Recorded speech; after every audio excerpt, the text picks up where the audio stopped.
Welcome to It's Always Sunny in the Diamond District. My name is Patty, and I want an iced out Furby necklace. All the cool kids are wearing these. My name is Lugia. I just want to make a couple bets. Bet on the Celtics. KG, my boy, is going to make me millions. I'm Red, and this is how I come. Wait, I got the two lines mixed up. I was just looking at like the two gifs we posted like back to back, and I just I started reading one of them, and then this is No, it's it's the always sunny in Diamond District. Queens. It's Is the always Diamond sunny in District the in Diamond Queens? District. It is, yeah. Okay, so I mentioned Queens because his other movies also take place in Queens, and I believe that is where the Safdie brothers are from. speaking of New York area, before we jump into this, unfortunately, some tragic news. Uh, Broadway composer Charles Strauss passed away on May 15th at the age of Oh, 96. He should lived actually in know New him. York. He wrote several Broadway musicals, such as Bye Bye Birdie and Annie. Those are probably his two most well known. He also wrote the theme song to All in the Family, which I actually didn't know. He was indirectly responsible for the Family Guy theme song in a small way because that theme was meant to be a homage to the All in the Family theme. I was curious to see if Lee Adams, a freaking composer of his, was still alive as well. Not only is he still alive, he's 100. Yeah, from what I can tell, Strauss just died of natural causes, which makes sense, 96, but rest in peace. Actually, is it weird that as a theater kid, I've never seen Annie? No, I mean, we grew up in the 2000s. You've heard a few of their songs I anyway. mean, yeah, I know a few of the songs, but I'm gonna be completely honest. The first place I heard about Annie was the movie Igor. Really? Don't know the first time I ever heard about Yeah. Annie. Sure. The new Jay-Z song, A Hard Knocks Life, came out, and I was like, wow, that's a pretty cool song. And my dad was like, yeah, he's sampling Annie. I was like, what the fuck is Annie? I do know, I didn't like, say fuck because I was like 5. yeah, but I think it's a law that every middle school has to put on Annie at least once a decade. Well, my middle school didn't do that. I actually learned of Annie through a summer camp. I know Oh, when cool. we were Also, when we it were was in middle not a new school, Jay-Z they song. didn't do it. Also, I'd like to make a quick addendum. It was not a new Jay-Z song. That Jay-Z song came out before I was born, so I must have just heard it on the radio, and I've been like, I like this song. And my dad was like, it's sampling Annie. I'm like, okay. I don't know. I hear good things about the 1982 Disney version. That's actually a movie on my list, so maybe one day we'll give it an episode. But Yeah. that's not a high priority. Yeah, the 82 version it seems to be like kind of the definitive film version to a lot of people. I know Version with Tim Curry and Carol Burnett, two legends in one yes. place. This is not something that's ever really discussed anymore, but Annie was based off the comic Little Orphan Annie.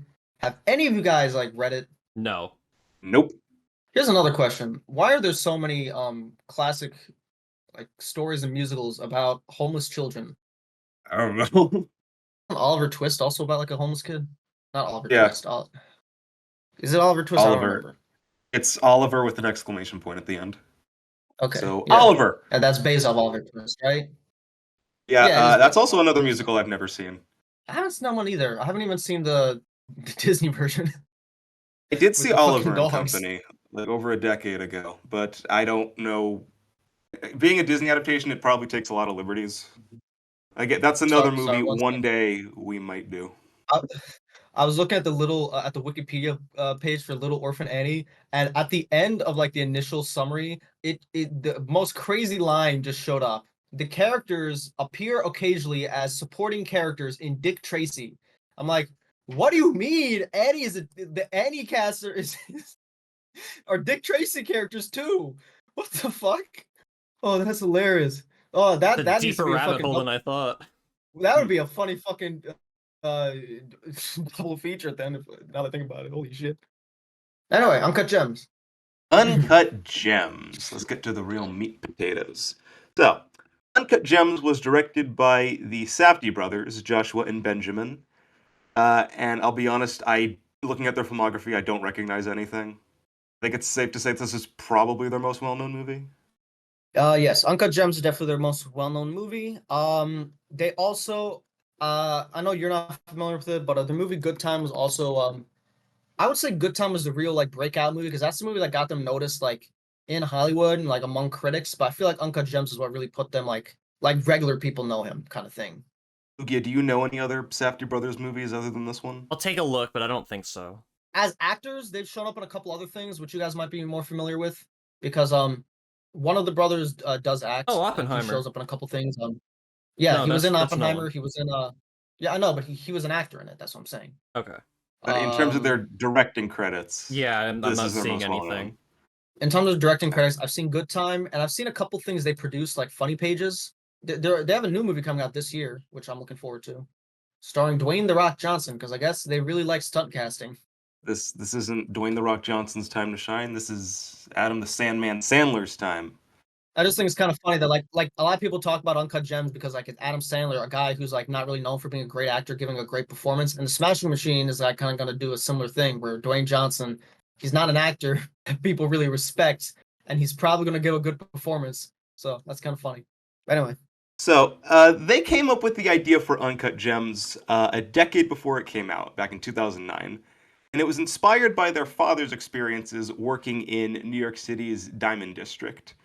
However, at the time, they didn't have the name recognition or the funding to make the version of Uncut Gems they wanted to. But they still got started on the blueprints in the early 2010s. And what I find interesting is that in order to get the version they wanted, they made two completely different movies. Because while doing research in the Diamond District, they came across a woman named Ariel Holmes. She was a homeless woman who was also a heroin addict, but she formed a friendship with the brothers, and they found her story so interesting that they paid her to write a memoir, which they then made into a movie starring Holmes herself called Heaven Knows What. And that film caught the attention of Robert Pattinson, who liked it so much he approached the brothers to work on a movie with them, which led to them making Good Times specifically for Pattinson. And that film caught the attention of Adam Sandler, who agreed to be in Uncut Gems. what's funny is they actually did write Uncut Gems before Good Time, but Adam Sandler, wasn't interested. And then Good Time came out, and Adam Sandler was like, "Wait, were those the guys that just asked me? Fuck, call them back, call them Well, back." actually, interesting you say that. It's not that he wasn't interested. The Safdie brothers wanted to approach Sandler two other times before they finally got him, but Sandler's agent declined to let him even read the script because the Safdie brothers weren't well known. Interesting kind of like strategy they kind of like got with the stuff, and also clearly him and and Sandler became friends because Benny Safdie is in Happy Gilmore too. They always wanted the role of Howard to be played by Sandler, Yep, but I know. by the time they were ready to start making the film, they still hadn't gotten in contact with him. So they had Jonah Hill set to play the role, but this didn't last very long because he dropped out to work on a passion project of his, a movie called Mid 90s, which released in 2018. So after Hill left, they thought about getting Sacha Baron Cohen, but decided let's try Sandler one last time, and luck would have it, They third time's the also charm. they also considered Harvey Keitel and James Caan. I feel like of the second picks, honestly, all of them would have been good because well, I don't know if Jonah Hill would have been good. I love Jonah Hill, but I don't think. Yeah, I'm kind of Your debating picks. if Jonah Hill Well, would be like a good choice for Howard. actually, I heard he played a kind of similar character in War Dogs. I haven't seen War Dogs yet, so I'll have to watch that. But Keitel and Khan could obviously play Like a guy who just like but always talks and like uses filler words just to like keep talking. Does he do that in War Dogs? yeah, I haven't seen War Dogs, but like from what I've like heard, yeah, I could believe like James Caan and Harvey Keitel just because they've played like similar roles before, like the Gambler and fucking Keitel's played roles like this his whole career. I guess if there's anything to take away from this, it's that eventually patience does pay off, and if you're determined enough, you can get it. Uncut Gems was released on December 13th, 2019, where it received critical acclaim and against a budget of 50 million. No, it grossed 50 million against a budget of 19 million. And one last thing is that this film actually served as a major piece of inspiration for Inside Out 2, which, not Wait, gonna lie, was one of really? the reasons. Yeah, not gonna lie, that's one of the reasons I was intrigued to check this movie out. Okay, that's fucking crazy. I've not seen Inside Out 2. Is it anxiety? Is it anxiety? Probably. Is that it? I don't know. Just imagine 10 years ago telling someone, "Hey, Pixar's gonna make one of their highest-grossing movies. It's gonna be inspired by an Adam Sandler film." Imagine I mean, the that's looks not we'd that get. surprising actually. There's a lot of Pixar's older movies were all like very clearly inspired by a different comedian. Because like Monsters Inc. was clearly like in debt to Woody Allen. I mean not Woody Allen, Billy Crystal. Finding Nemo, Albert Brooks. So it's not that surprising that Adam Sandler would be do one, but clearly not this one. Like I would have expected, Happy Gilmore or some shit. Not this one. Are you intrigued to check out Inside Out 2 now? Yeah, I guess a little. I'm going to assume it's going to be nowhere near as stressful to watch. It's for children, man. We don't need to traumatize them. So anyway, what is the plot of Uncut Gems? Well, it follows this guy named Howard Ratner. He's a jeweler in New York City's Diamond District, and he has a pretty bad gambling problem. Not only that, but he's also about to go through a divorce. So, things could be going better. But he does get his hands on a black opal, which he plans to set up at an auction. But he comes to an agreement with a basketball player named KG to lend it to him for one day because KG feels this power in the opal that he's going to do really good at his next basketball game. And sure enough, he does. But he also becomes very enamored with the opal. And so Howard is now on a big scramble to try and get it back before the auction because he has some debts to pay off. And so, Uncut Gems. I feel like the way you told that makes it come off that KG is not a real person.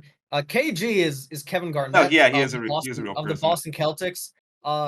That's actually an interesting thing because he was not playing for the Boston Celtics when this movie came out. So this immediately made me realize like, oh, this is when it takes place. It takes place in the late 2000s, early 2010s. When he showed up because I was like, oh, okay, cool.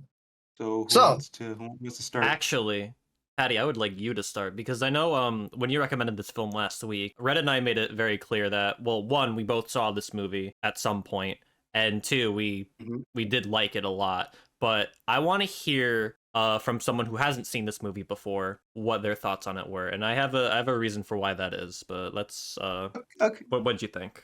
Let's start with the big thing. Adam Sandler. As someone who's only ever seen him in comedic roles, I gotta say it was very weird not having him crack a joke every 10 seconds. He starts the movie, he has this accent, It is and I'm very like, funny. but like, he's not I'm not just waiting. funny. I'm just waiting for him to like crack like a typical Adam Sandler joke, but he never really does. And I was. It took a bit to adjust to that, but I thought he was great. Well, it's not really His his performance script. It's not a Happy Madison production. It's not supposed to be a I comedy. know it isn't. Yeah. But again, as someone who's really only seen Adam Sandler in those types of movies, I'm just waiting for him to like crack like a fart joke or something. But yeah, no, I thought he was great. I was not expecting Idina Menzel to be in this movie. I was surprised when I saw her name in the credits. So if you ever wanted Dracula and Elsa to interact with each other, well, here you go. Something very funny is so I saw this movie in theaters, and the thing is like, do you know the day I saw it in theaters? I saw it Christmas Day with my whole family, and then after I watched that movie, I was like, like that was like, it's not a good movie to watch on Christmas.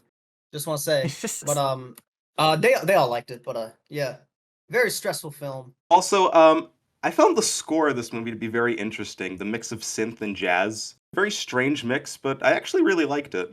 I don't know if you're familiar with Summoning Salt, but like whenever he's like talking about like speed runs, he always starts off with like this weird lo-fi song. That's kind of what it reminded me of, like that specific kind of synth that they use for most of the soundtrack in this movie. I don't know that person. I don't really watch speedruns, but Okay. That's neat. But yeah, a great performance, interesting score. I didn't really get into this movie. I'm sorry. Real okay. You No, know what? I was kind of half expecting that. So I think it's an acquired taste. yeah, Honestly. my first and outside of this podcast only exposure to Uncut Gems was with a movie night group. And we all went in completely blind. We had no idea what to expect. Half of us, including myself, came out really loving this movie. The other half fucking hated it though. Like there was no in between. Just half of us really liked it, and the other was like, "Why did you make us watch this? This was shit." Well, allow me to be the in-betweener. I'm not 100% sure. I just didn't really vibe with it. And I think a big part of that might be, as great as Sandler's performance is, I didn't really like the character of Howard. That's I thought totally he was fair. kind of He's not supposed to be a nice guy. He's pretty scummy. I get that's the point, but I also felt like I didn't really have a good reason to want to see him succeed in the end. Craig Heffley all over again? Well, I mean, to be fair, he doesn't. He Well, kind of yeah, gets but exactly what he deserves. Ultimately, I feel like Julia Fox's character is the actual kind of sympathetic figure throughout, and I feel like the ending. I really like the ending because one, it's so fucking shocking, but also just because like Makes sense why it would come to that. Because you uh, see him, you see don't know what Howard I at like an all-time high. He made the big bet, he won, he got the money that he needed to pay off all the debts, and then bada bing, bada boom, out of here.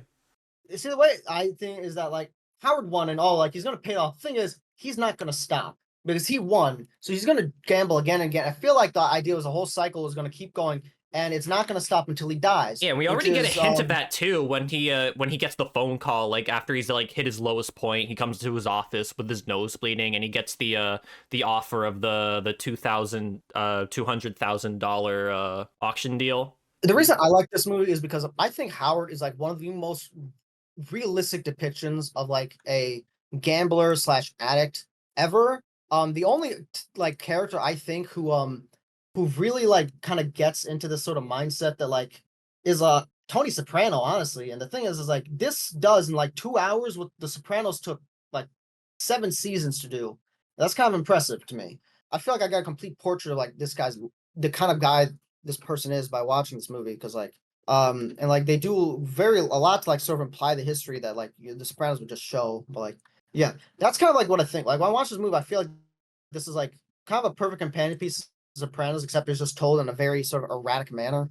And yeah, so like obviously like Howard is a likable guy, but I just think it's like interesting because like and there's something that like what I like about all the Safdie's movies is that every person in it feels like a real person. It feels like all these people are based off like people they knew and like saw and which makes sense because the Safdie brothers are a bunch of like Sephardic Jews that grew up in this part of New York, so they very much like probably did observe it. I believe their uncle actually worked in the Diamond District, so I think this all reads to me as it comes from like very close observation. This is also something I like about Sean Baker's movies, Nora, which won best picture last year. I remember when I talked about that on the show, I mentioned how like it kind of taps into that it feels like very realistic to like sort of what Russian immigrants are, and yeah, that's just kind of what I like about the movies. That like he's not a likable guy, but he's a real guy. Same with Julia Fox. Like he's all the characters, they're all like even like the ones that don't have much screen time. Like I feel like there's like a history. You can feel the history there. Everything with him and Kevin Garnett, I thought was just really fucking funny. I haven't seen every movie that has a basketball player acting, but I feel like I'm pretty confident saying that Kevin Garnett is the best basketball player turned actor ever. I only have Space for Jam to Space go Jam off of. 3. I was gonna say, get him for Space Space Jam 3. There's Jordan, LeBron, Shaq, Charles Barkley, I guess. The Harlem Globetrotters are actually not that bad actors, but they're not like actual basketball players, so I don't know if they count. But I really like Garnett. Like I feel like he's like such an under discussed part of this movie because of how much of a show student Sandler is. But like Garnett and Julia Fox, like those three actors, I loved. And it's a real shame that Julia Fox seemingly has like no interest in acting anymore. Because I saw in this other movie, No Sudden Move, and she's pretty good in that too. Julia Fox seems to be much more of a performance artist, and a lot of people are like she's a little crazy, which is probably true. But I don't know, a lot of performance artists are. But I don't know. Fox is a very interesting kind of like eccentric character, which I feel like this movie kind of like tapped into that too, because I guess with Garnett, Julia Fox, and like a lot of these characters, it kind of just felt like they kind of just played themselves. But I feel like that was definitely a boon because they play themselves in like a very specific way that I feel like other movies don't. I also thought the relationship with the gangster Eric Bagazian was pretty good because it's very clear that like they're family. So he's obviously given this man way more chances than he probably would to anyone else, which is I kind of like that. It almost feels like the impression I got is that Howard he never really realizes how serious the situation he's in is because it's basically like his cousin that's like that he owes money to. So he views it much more as like a family thing than the mob thing that it really is. And I think that's another reason that got him killed because yeah, obviously, as we see in the ending, the Bill kills like him the and the, the, Arno. mo- the monster doesn't give a shit. He just kills both of them because he's like, I don't want to deal with this shit anymore. So actually, I have one more thing to mention.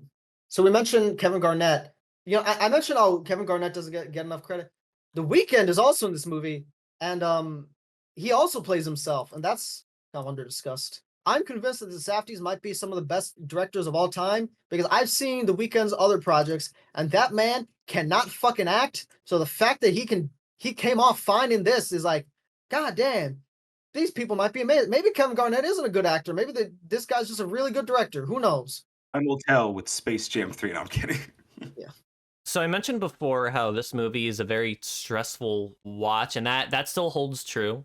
I know we kind of make light of certain moments, but like when you're getting into it, you kind of feel the intensity of most scenes, especially with Howard's choices and how wrong they go. Because he starts off making like seamlessly harmless deals.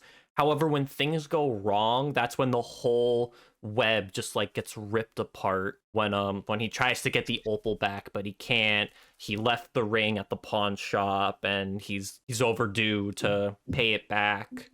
And then you really feel the intensity of the situation when he's taken out of his daughter's performance at the school, and he's just beaten up, stripped of all of his clothes, put into the trunk.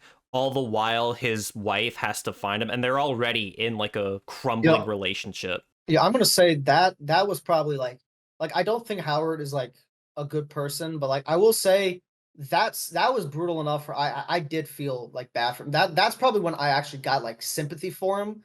Like he doesn't deserve much better, but he deserves a little bit better than this. So yeah, and then after that, when things start going downhill, again, as I said before, he's at his lowest when he gets beaten up again by Arno, like in New York. He gets thrown into the fountain, and then he's given the deal for the auction, and immediately what he does with that money is try to gamble it again. He's given a chance. He's given a second chance, not even a second chance, like a fucking millionth chance to turn things around, and yet he still goes back into his old habits. And I can understand why people would hate Howard because of that. And logically, yes, it is a very poor decision, but I think that's also what's fascinating about him because, again, like you said, Red, it's a very realistic example of a gambling addiction.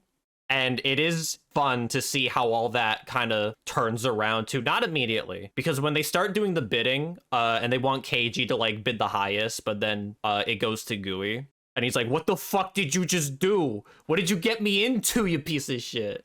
But again, what I really love about the third act is that like there's this constant tension because you're like, oh, is Howard gonna make it? And but it becomes like, but like when you watch it a second time, you're like, the second he decided, he sealed his fate. It was over. It was already over. And that makes like that third act just give you just a sense of dread rather than like tension. And I just like I really love when like a movie can do that where like the last act is just as thrilling as it is the first time you watch it as the second time, but for completely different reasons. So yeah, and I'll be honest, when I saw the ending for the first time, I didn't think he was going to come out on top with that bet. Granted, again, he dies, he gets shot, but like I'm talking about like the pure bet of like making the money. That's another thing. Like you have no idea if he's gonna win or not. That because like this movie sets it up. We're like you really don't know. It gave us plenty of reasons to assume that he would just fail again. Yeah, so like honestly, that last act is like a masterclass because like you really just don't know. Like, and that's just not something you get with like most movies. Where like you always like with most movies, like him winning would be like it was like obviously that would happen, duh. But then like this, he was like it didn't, so that's a shock. And then he dies anyway, and that's another shock. And you watch the movie, I was like, of course it was like this. How didn't I see it? It was like, yeah. I definitely understand why like this isn't acquired, like why this isn't something that a lot of people get into the first time or really maybe any time. But I think this movie's a masterpiece. Like I think this is 2 thumbs up, 10 out of 10. I think it's the best movie to come out in 2019, and I think that was a rare year where there was a lot of good movies. And yeah, so if you like Uncut Gems, I'd recommend what'd you say? I was gonna ask Patty, did you have anything more you wanted to say? I guess one thing is why did Howard lend KG the opal when there was really nothing in it for him? I mean, sure, he gets the ring, but well, it's also a performance-enhancing drug. It's the reason why KG did so well in the basketball games. Yeah, I think I was just going off of I understand. I understood because I feel like he was getting like one. He felt kind of pressured, but also like I feel like they kind of, and there's like some subtle details, but like there's like an implication that like Howard is a Knicks fan. I don't know. I was able to buy it, but like, I guess like there's one who's like, oh, why would he? But like, no, I understand like the starstruck peer pressure, especially like if you're a genuine fan. Like I get it. So I yeah. guess, but I don't know. I'm not a gambler. I'm not into basketball. I thought that they would play more with the quote unquote magical powers of the opal. Like I don't know if Howard would look into it and like get like a vision of him winning really big, and that would like kind of go to his head, similar to what KG felt when he looked into the I opal. feel like you would also kind of lose what makes Howard as a character work because it is supposed to be about him making bets and dealing with losses. If he just kind of knew that he would like win from the start, I feel like that would kind of lessen the impact of specifically the ending. Maybe it would be a false vision and he wouldn't win. I guess that's Maybe it would true. just be. I don't know. I thought that the opal's quote unquote magic powers would play more. It's fine. It's fine. Again, I feel like that was just I like a just selling technique. I don't think he actually thought the opal had magic powers, but I think it was just like a well, that's why I was quote unquote. giving him like the thing is kind of a gamble. So like I don't know, but also I guess he has a famous guy. Like what are the odds like he's actually gonna like just take it and not give it back? So like it was kind Yes. of yeah, I guess it's a gamble, but he is a gambling addict. So One more um thing too, before we wrap up. I want to go Yeah. back to the family real quick for Howard and his relationship. We already talked about the wife and how she found him in the trunk. They're already having like a crumbling relationship. He has a good relationship with his son until he's brought to the apartment where one of the neighbors tells him, "Oh yeah, there's this girl living in that guy's apartment." And I feel like that just kind of adds to the downfall of Howard as a person because, like, the one stable connection he has with his family just kind of got shot the moment that neighbor told him everything about his life in the apartment. Because it was already clear that everyone else in the family was kind of distant from him. Like, obviously, the wife, his daughter didn't really seem to care about him after the show because she just kept talking on the phone. He's like, yeah, okay, dad, sure, see you. His son was like the only time he had any real semblance of a good relationship with anybody. Because his son is into basketball and that links back to his career. Yeah. So again, seeing that get shot down too near the end also kind of hit pretty hard. But yeah, that's it. it's kind of the idea that like they're just all tired of his bullshit because he's been doing this over and over and over again. I feel like that kind of like gives this idea of like just how long he's been doing this shit. I feel like because they don't care anymore. They don't believe him. If you like this movie, I'd recommend you check out his other stuff. Good Time. There's also movies like The Gambler and a lot of '70s movies I'd recommend because the '70s kind of had this kind of like same verisimilitude and like realism. So there's two more. Oh Let yes, me Honora, the movie that just came out last year. I'd recommend that if you like this, and I'd also recommend Funny Pages, which was produced by them but not made by them. And also, both Benny and Josh Safdie, they split up and they're making their own movies. They're both coming out this year, so maybe check those two out. Yeah. let me just stress, I don't think this movie's bad. I personally couldn't vibe with it. And that's totally Let me fair. stress, I'm happy Yeah. for the Safdie brothers for how they were able to get to make the movie they wanted with the actor they wanted after waiting. I'm happy for Sandler for getting all the praise and recognition for this movie.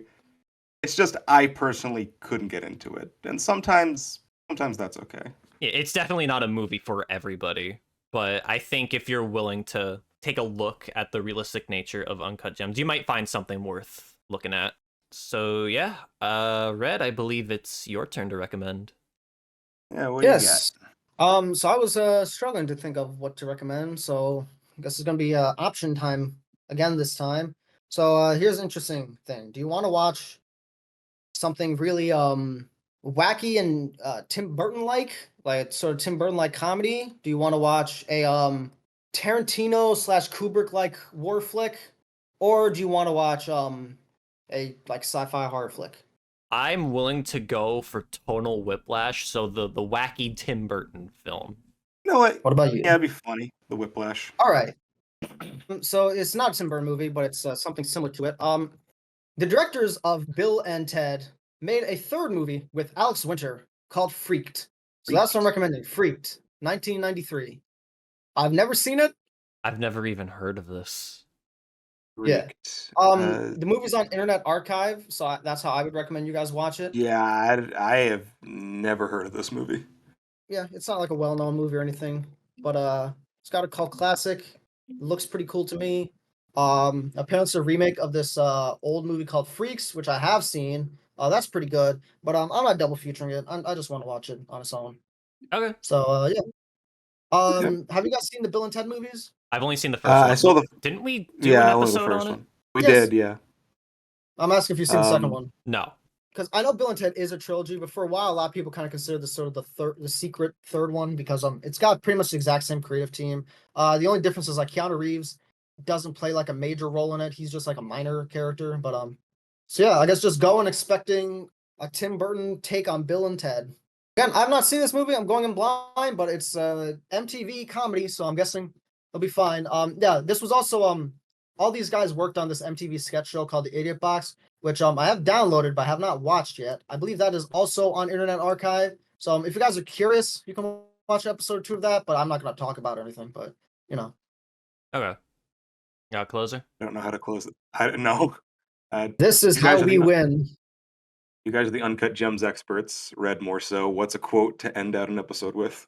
Why would you show me something now that we haven't? I don't know. Holy shit, I'm gonna come.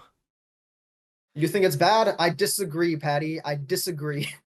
I didn't say. I never said it was No, bad. no, I'm kidding. Yeah, but that's a quote. I know. No, I disagree. Whatever. Disagree. Maybe just bullshit it. All right. So about that Furby necklace, what do you say?